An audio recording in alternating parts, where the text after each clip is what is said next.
বাংলাদেশের সব ক্ষেত্রে অরাজকতা ও দুর্নীতি চরম আকার ধারণ করেছে মন্তব্য করে বিএনপির ভারপ্রাপ্ত চেয়ারম্যান তারেক রহমান বলেছেন, দুর্নীতি ও আইনশৃঙ্খলা পরিস্থিতির লাগাম টেনে ধরা এখন সময়ের দাবি। লাগাম টেনে ধরতে না পারলে সব উন্নয়ন পরিস্থিতি পিছিয়ে যাবে।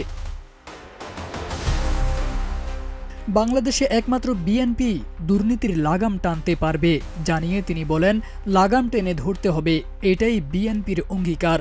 এই সংকট কাটানো না গেলে নারী, কৃষি ও স্বাস্থ্য খাতে যে কোনো পরিকল্পনাই ভেস্তে যাবে। বিএনপির বিরুদ্ধে ওঠা কোনো অভিযোগই আদালতে প্রমাণিত হয়নি বলে জানান দলটির এই ভারপ্রাপ্ত চেয়ারম্যান। জাতীয় সরকার গঠন প্রসঙ্গে তারেক রহমান বলেন, স্বৈরাচার পতনের দিন মহাসচিব মির্জা ফখরুল ইসলাম আলমগীর জানতে চেয়েছিলেন জাতীয় সরকার করা হবে কিনা। আমরা বলেছিলাম আমরা জনগণের কাছে যাব, কারণ জনগণই আমাদের শক্তির উৎস।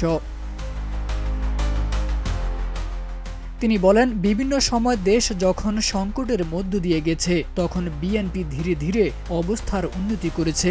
দেশকে স্বাধীন করার জন্য লাখ লাখ মানুষ প্রাণ দিয়েছে। সেই দেশকে গড়তেই কাঁধে কাঁধ রেখে কাজ করতে হবে।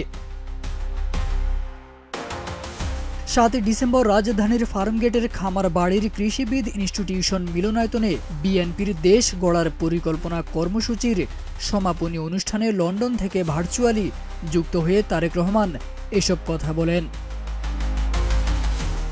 তারেক আজিজ খান, প্রজন্ম ২৪।